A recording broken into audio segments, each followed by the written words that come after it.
Ya, kita akan berbincang mengenai hal ini, terutama kondisi rumah sakit Indonesia di Gaza dan juga 3 WNI yang menjadi relawan yang saat ini informasinya masih berada di Gaza. Sudah ada 3 narasumber yang akan berbincang dengan kami pagi hari ini yang sudah hadir di studio. Ada Pak Nurholis Ridwan, pemerhati Timur Tengah. Selamat pagi, Pak. Selamat pagi, Mas Nur. Jatuh.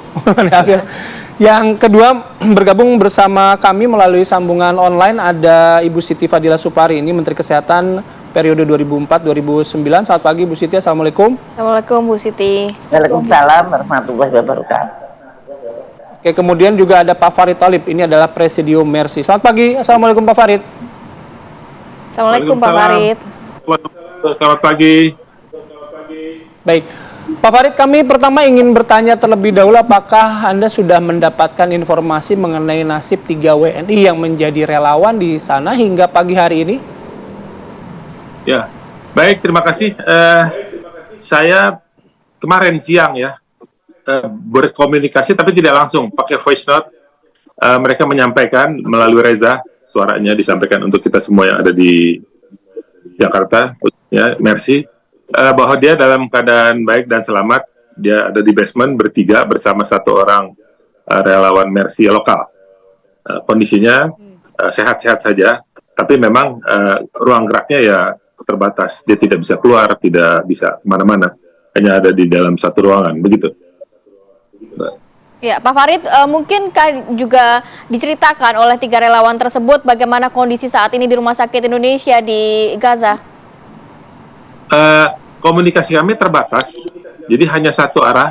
Dia menyampaikan, setelah kami coba komunikasi kembali, tidak bisa. Dan semalam saya dapat yang tadi saya kirimkan itu ke TV One, ada beberapa poin yang disampaikan oleh manajemen rumah sakit dengan filmnya, ya, gitu, Mbak. Apa saja mungkin update terkini yang didapatkan oleh Pak Farid terkait kondisi Rumah Sakit Indonesia di Gaza? Ya, saya mendapatkan informasi dari manajemen Rumah Sakit Indonesia yang ada di Gaza bahwa dia sudah tidak bisa bekerja lagi. Peralatan atau supporting rumah sakit, obat-obatan, semua fasilitas sudah tidak ada lagi. Bahkan ingin memindahkan jenazah yang sudah 2 hari tergeletak di halaman rumah sakit tidak bisa. Yang ketiga, sangat kotor sekali karena mereka nggak bisa bergerak, sebab kalau ada pergerakan akan ditembak, dan mereka memang terkurung. Ini jelas kebiadaban yang sangat tinggi, ya, apa yang dilakukan oleh Zionis Israel terhadap rumah sakit Indonesia di Gaza. Belum lagi mereka melakukan pengerusakan dengan menggunakan bom dari lantai 3 sebagian, lantai 4 juga yang kemarin sampai ada korban 12 orang. Begitu, Mbak. Baik. Saya geser ke Ibu Siti Fadila. Ibu Siti, pembangunan Rumah Sakit Indonesia di Gaza ini kan diinisiasi atau diawali ketika Ibu menjabat pada saat itu.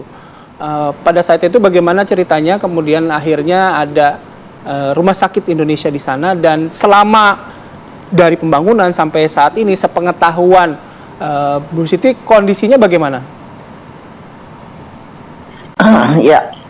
Waktu itu saya menjadi Menteri Kesehatan Republik Indonesia, dan kami kenal baik dengan Menteri Kesehatan dari Palestina maupun dari negara-negara OKI. Nah, dia tiba-tiba menawarkan sebidang tanah di Gaza, dan saya sangat kaget. Bukannya Gaza itu tempatnya perang, saya bilang. Ya, tapi kami sangat butuh rumah sakit di sana, Ibu, katanya.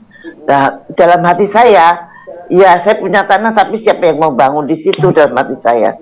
Dan sepulang dari saya ketemu mereka, ada waktu itu ada meeting di Iran, dan saya dibisikin itu, dan kemudian saya berpikir siapa kira-kira yang bisa membangun di sana.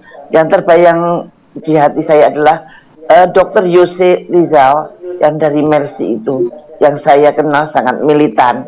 Nah, kemudian saya pulang-pulang saya panggil Dr. Yose ke rumah dinas, dan kemudian saya ceritakan bahwa saya dapat tanah ini, tapi di Gaza, Gaza tempat perang.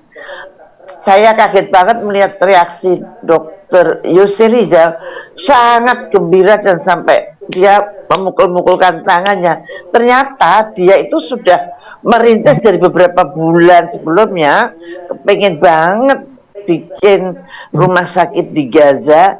Uang sudah ada sebagian ngumpul, tapi belum punya tanah begitu. Nah ini suatu keajaiban Tuhan. Tanah itu harus G2G, jadi government to government. Jadi tidak bisa government to NGO langsung begitu. Jadi harus at least ada yang bisa dipercaya gitu dari government gitu. Nah itu saya nampaknya yang ditugaskan Allah Subhanahu Wa Taala untuk sebagai penghubung atau sebagai batu loncatan untuk kemudian saya serahkan pada Mercy. Apakah Anda bisa membangun? Bisa Ibu, bisa, insya Allah bisa, dengan semangat yang sangat tinggi. Dan ternyata mereka sudah mengumpulkan uang yang belum terlalu banyak, tapi mereka bagaimana ini uang ini untuk membangun, kok belum punya tanah begitu. Jadi ini suatu hal yang keajaiban Tuhan memang waktu itu. Dan waktu itu yang berkuasa memang Hamas, yang memberikan tanah itu adalah Menteri Kesehatan ya. Oke, Jadi artinya rumah sakit akhirnya berhasil dibangun pada saat itu gitu. Nah, ini bagian dari kontribusi Indonesia mendukung kemerdekaan Palestina dan membantu masyarakat Palestina. Kita bicara lagi, kita ngobrol lagi sesaat lagi, Bu Siti, Pak Farid dan juga Nurholis, tapi kami harus jeda terlebih dahulu, kami akan kembali sesaat lagi.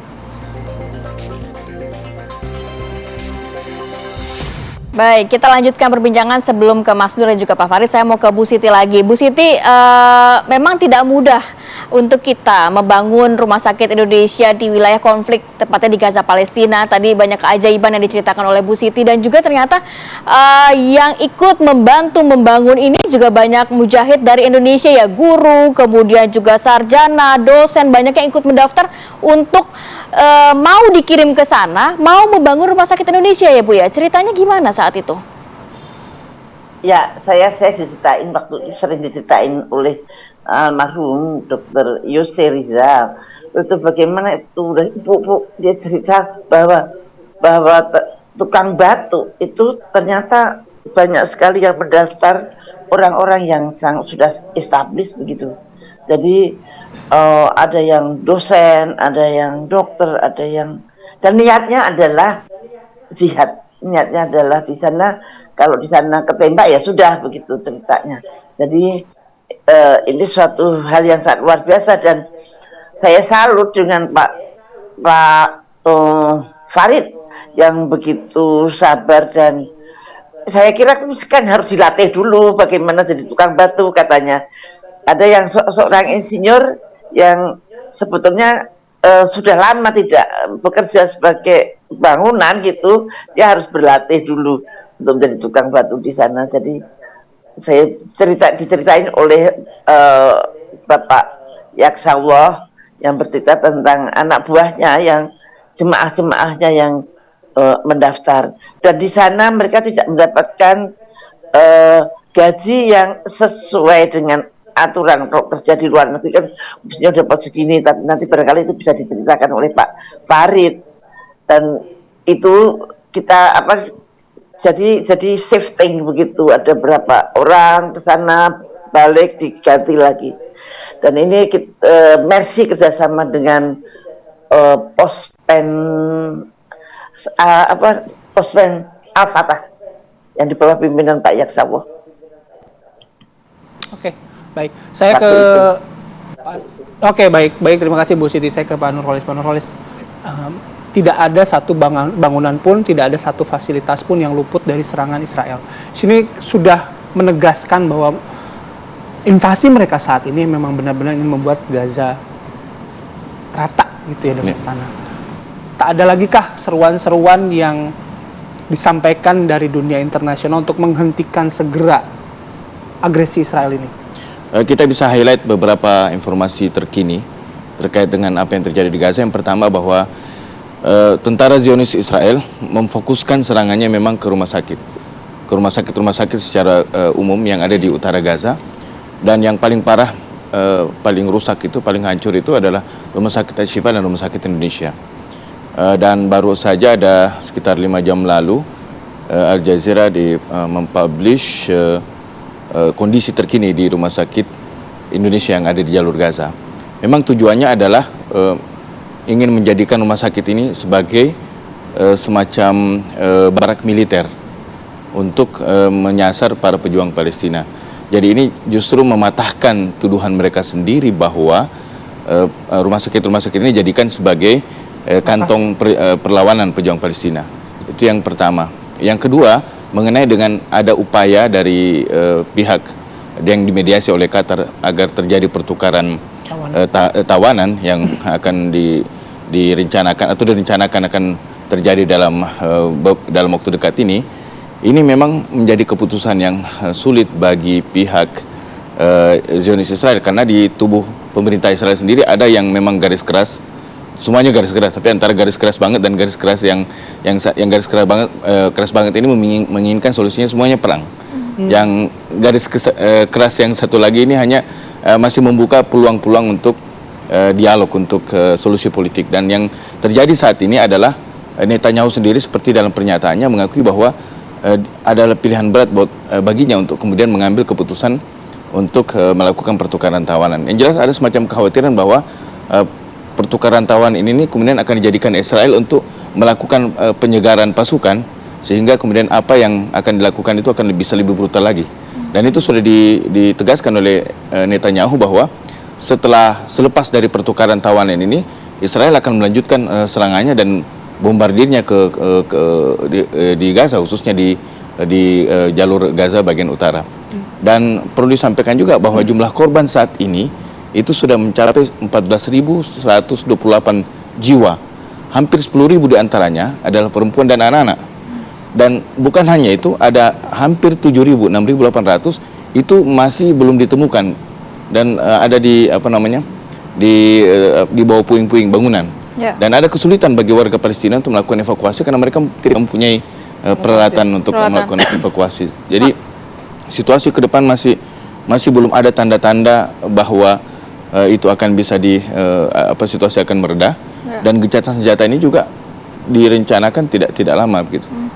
Mas Nur, nanti juga mungkin boleh diupdate informasi terkini yang Mas Nur dapatkan. Apakah juga sudah bisa begitu untuk warga wilayah Gaza sendiri mendapatkan tempat yang lebih aman? Karena kita melihat juga banyak warga Gaza yang memilih dari Gaza Utara ke selatan begitu ya Mas. Dan apakah juga untuk kita melihat Al-Quds, Rumah Sakit Al-Shifa, Al-Quds dan juga Rumah Sakit Indonesia ini sudah menjadi serangan Israel dan juga sudah tidak bisa beroperasi. Lantas apakah juga sudah ada evakuasi yang dilakukan oleh negara-negara tetangga untuk masyarakat Gaza dapat mendapatkan perawatan medis yang lebih bagus nantinya ya. Kita akan sambung lagi di segmen berikutnya, tetap bersama kami di Apa Kabar Indonesia Pagi. Ya, kembali lagi di Apa Kabar Indonesia Pagi. Saya mau ke Mas Nur. Mas Nur menyambung pertanyaan yang tadi, apakah juga saat ini sudah ada upaya yang dilakukan untuk evakuasi secara kontinu? Karena kan kita melihat sempat ada beberapa bayi prematur yang dibawa ke wilayah Mesir untuk mendapatkan perawatan medis. Apakah itu akan dilakukan secara kontinu dari update yang Anda dapat? Tidak ada evakuasi kontinu sebenarnya. Evakuasi yang dilakukan itu sifatnya insidentil dan itu terjadi untuk kasus rumah sakit yang ada di jalur Gaza. Dan semua proses evakuasi baik pasien bahkan termasuk warga keluar dari jalur Gaza itu juga harus atas restu Israel dan koordinasi dengan Mesir juga. Mas Nur boleh juga bantu update kita untuk apa informasi terbaru yang disampaikan? Ya, kita kembali terhubung dengan stasiun televisi Al Jazeera. Ini adalah salah satu narasumber yang diwawancara atau ditanya oleh pihak Al Jazeera. Ya, dinyatakan atau disampaikan bahwa ya saat ini terkait dengan upaya mengenai pertukaran antara pihak Hamas dan Zionis Israel, ya disampaikan bahwa pihak masih dalam tahap diskusi saat ini karena ada sejumlah kendala yang masih belum disepakati solusinya. Ada semacam kekhawatiran dari pihak Israel bahwa proses pertukaran tawanan ini akan menjadi titik celah buat para pejuang Palestina untuk mengatur terhadap tentara Zionis Israel. Di sisi lain juga ada kekhawatiran yang sama dari pihak pejuang Palestina bahwa Israel akan makin brutal dan menyegarkan pasukannya. Sementara itu diskusi politik atau perundingan politik masih terjadi antara berbagai pihak, yang terutama adalah didorong oleh Qatar sebagai pihak mediator antara pihak Hamas dan juga tentara Zionis Israel. Baik. Ya, saat ini masih belum ada hasil positif yang didapatkan oleh pihak Israel. Pihak Israel masih sesungguhnya masih merasakan bahwa apa yang mereka lakukan di jalur Gaza belum bisa mencapai hasil yang diharapkan. Ya, pada saat yang sama juga Amerika Serikat menyampaikan kegusarannya terhadap apa yang terjadi di jalur Gaza, mengingat jumlah korban yang jatuh begitu banyak. Ya, dan sementara itu ada tekanan dari masyarakat Israel terhadap pemerintahan Benyamin Netanyahu, mengingat ada begitu banyak tawanan atau sandera yang saat ini berada di tangan pejuang Palestina, dan sampai saat ini memasuki hari ke-47 namun tawanan itu belum bisa dibebaskan atau sandera itu belum bisa dibebaskan sampai saat ini. Ada tekanan dari internal Israel dan juga ada kekhawatiran dari Amerika Serikat. Setidaknya itu yang tadi kita dengar ya mengenai laporan dari Al Jazeera Arabic. Saya terakhir mau ke Pak Farid. Pak Farid, meskipun sudah mendapatkan pesan ya dari 3 relawan kita yang ada di sana, nah meskipun juga belum mengetahui di mana posisi saat ini, tapi proses evakuasi atau proses upaya pencarian mereka ini akan seperti apa? Karena kita juga sama-sama mendengar Bu Menlu juga dari Kementerian Luar Negeri sudah mengupayakan upaya evakuasi 3 WNI kita di sana. Posisinya jelas, Mas, ada di basement, di dalam rumah sakit. Ketiga relawan kita tidak proses ada di mana-mana. Evakuasi atau pencarian itu sampai sejauh ini akan bagaimana? Pencarian apa, Mas, maksudnya? Apakah ada skenario untuk menjemput, membawa mereka keluar segera dari Gaza atau bagaimana, Pak Farid? Kondisi sekarang tidak mungkin. Kalau bergerak aja ditembak, gitu. Jadi memang kita harus menunggu gencatan senjata ya, yang akan dilakukan dalam waktu dekat ini. Mungkin di dalam kondisi seperti itu baru bisa terfikir apakah dievakuasi atau seperti apa langkah ke depannya. Tapi yang udah pasti saat ini posisinya jelas mencekam, tapi ada di dalam rumah sakit di basement. Begitu loh. Mereka ada Pak Farid, dan nantinya ada opsi pihak tentara Israel mengancam tidak boleh ada pergerakan. Iya. Gitu. Berarti dalam arti masih akan tetap bertahan di rumah sakit ya dalam waktu dekat, tidak ada mungkin para relawan ini bergerak menuju ke selatan, Gaza Selatan, tidak hanya di rumah sakit Indonesia. Pergerakan itu tuh harus ada koordinasinya dengan UNRWA atau dengan badan-badan PBB yang memang bisa menjamin keamanan perjalanan para relawan. Kita nggak mau ambil resiko, Nah, itu Mbak. sekali. Nanti Oke, sekaligus saya bertanya ke Pak Farid soal badan-badan PBB itu bagaimana ya Pak sampai sekarang aksi mereka? Kemarin kita dengar sendiri langsung dari Ibu Menteri, beliau menghubungi semua badan PBB, belum punya komunikasi di bagian utara ya, di Jabalia. Tapi saya yakin sudah mungkin ini kan jam demi jam, menit demi menit kan berubah terus. Saya yakin sudah ada komunikasi, karena kan kemarin evakuasi 200 pasien dari rumah sakit Indonesia ke rumah sakit Eropa di Khan Yunis, itu kan berhasil. Berarti kan itu ada pengawalan. Nggak mungkin dia jalan sendiri tanpa izin dari pihak Israel. Baik, terima kasih banyak Bapak Farid Thalib, Ibu Siti Fadila, dan juga Mas Nurholis sudah berbagi informasi dan waktunya pada pagi hari ini. Kita berharap juga relawan atau warga negara Indonesia yang berada di Gaza saat ini dapat memberikan informasi juga ya, ada update juga terbaru, bisa berkomunikasi juga dengan keluarga dan juga kerabat di Indonesia, dan harapannya semoga ada gencatan senjata segera dilakukan di wilayah Gaza Palestina. Terima kasih banyak para narasumber atas waktunya, sehat selalu, Assalamualaikum. Waalaikumsalam. Oke, ini menjadi akhir perjumpaan kita di Apa Kabar Indonesia pagi kali ini. Saya Bayu Andrianto. Dan saya Kamarati Kusuma harus pamit undur diri. Terima kasih dan sampai jumpa.